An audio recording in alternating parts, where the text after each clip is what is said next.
What is up, you awesome dudes, and welcome back to Marvel Spider-Man. Today I have a beginner-friendly video guide for you all, and I think you're going to love this. Now, I've got the chance to play this game earlier than most people due to my time zone, and after like a day or so of me progressing in the game, I've got some cool things to share with you guys, a lot of tips and tricks that will help you out, especially in the beginning hours of the game. So, I hope you all sit comfy in your chairs, grab a drink, and let's get to it. Coming up first, one of the things you'll realize early on is that the entire map of New York City is pretty much fogged out and you can't really see anything in it unless you unlock districts. You can still go anywhere you'd like and there's no restriction in place, but you won't find important details like points of interest or simply how to navigate your way throughout the town.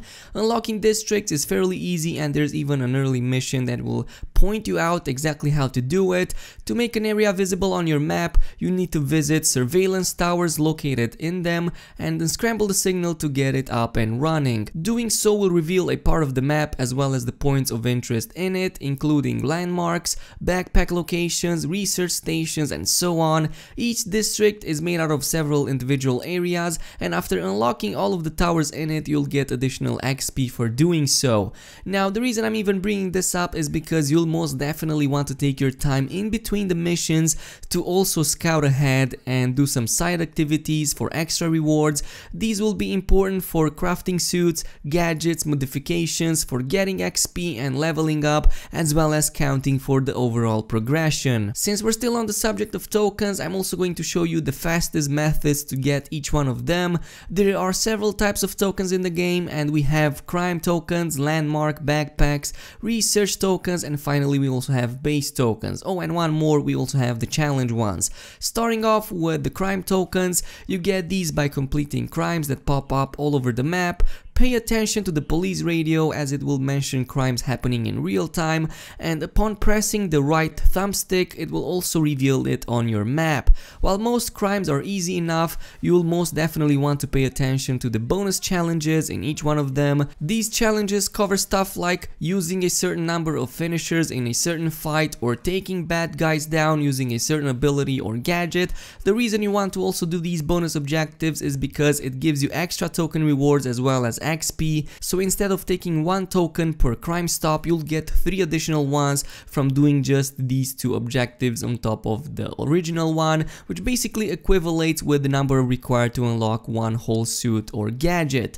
Moving over to landmark tokens, these are gathered by taking screenshots of certain buildings of great significance. Normally you'd prop down, open your camera and take a screenshot of the landmark, but if you're in a hurry or want to complete this in quick succession, the best method is to pull out the camera while moving by pressing the arrow up button on your D-pad and then pressing down L2 to open the camera and slow down time, and then R1 to take the photo. With a little bit of practice you can pull this off in a mere second without interrupting your web swinging, and it's pretty damn cool, and also you can do it really fast. So if like there are a lot of landmarks around you, you can just swing around, press arrow up, then L2 and R2 to take the photo of it, and it's pretty much instantaneous.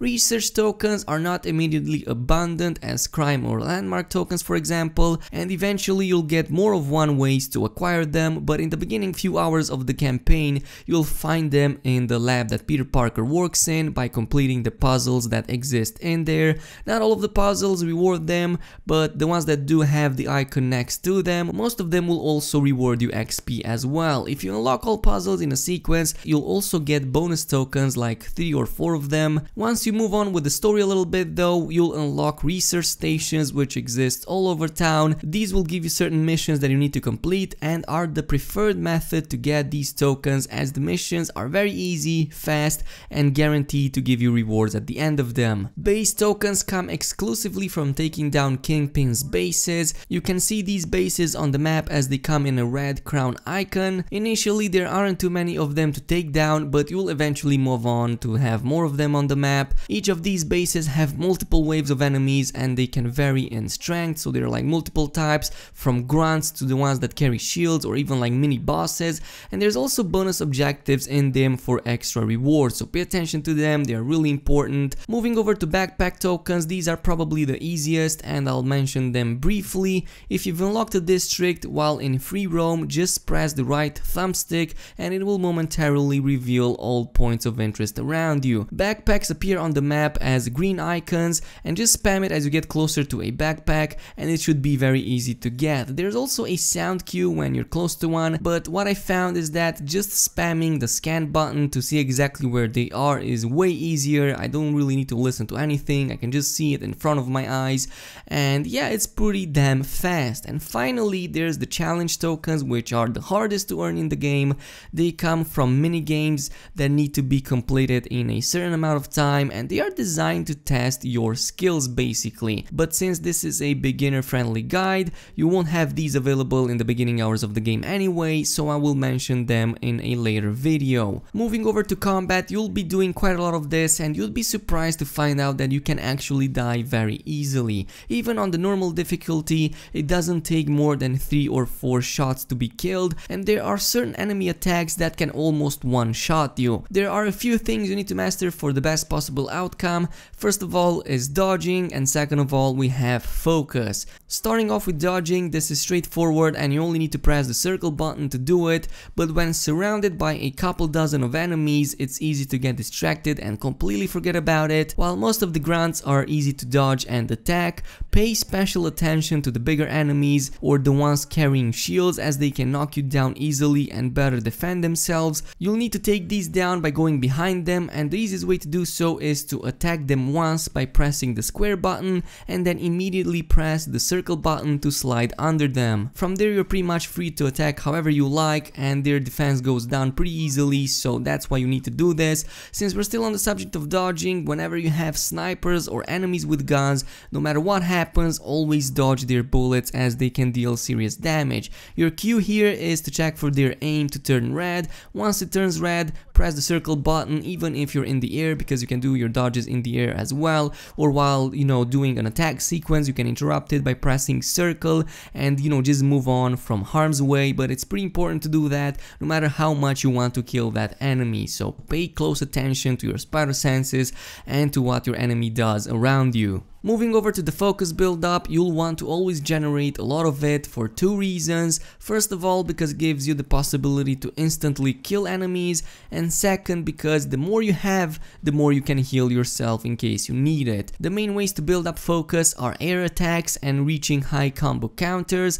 Of course, these can also further be improved with skills and mods and even suit powers, but I'll leave that for later. For now, always try to launch your enemies into the air by holding down the square button and then proceeding to pound them to a pulp. They are defenseless when suspended in the air and you deal much more damage to them. You can also easily move to the next one from there as well. Reaching high combo counters is also advisable, as that both increases your damage output as well as the rate your focus regenerates. This means that you'll need to pretty much stay untouched for the duration of the fight, otherwise the counter itself will get restarted. It's pretty similar to Devil May Cry if you ever played it, but it makes perfect combat very rewarding. Moving over to the movement, specifically web slinging, as it was mentioned many times in the past, it is indeed very easy to get into but quite difficult to master. While most of that will come as you play more, I'm going to give you a few more pointers to help you out. First of all, R2 is super useful as it both shoots up webs you can swing on as well as acting as your parkour button, but in the zones with not much height or lower buildings, you'll want to use the zip line for a lot of forward movement, and that will keep you in the air for quite a bit. There's even an ability that lets you zip for 2 times without losing altitude, and it seriously improves your traversal. After that, we have another type of web zip, which is the perch zip. This is basically the one that aims towards the little round circles that appear around the map, especially near buildings. So in places with low perch points and even at high altitudes like on rooftops, this is probably the fastest method to travel. What you need to do is is press L2 and R2 at the same time while aiming at the closest perch point. This is easy once you get the hang of it, and if you press X roughly half a second before landing on it, you'll also give yourself a massive boost from that as well. You'll know when you get the massive boost as it leaves a trail of dust behind. Also, while swinging up, if you want to get even more swing speed, press L3 to do a dive, and after like a couple of seconds enter a web swing to gain more speed from it. In fact, that is my preferred method to gain speed at high altitudes, especially when just web slinging and not using the zip perch. And I know there were some questions regarding the physics involved, and yes, it does take into account your speed. So like when you enter a swing, the higher your speed, the higher the swing will be as well. Moving over to suit powers, in the beginning of the game you don't have many choices, especially not until level 10 or 15.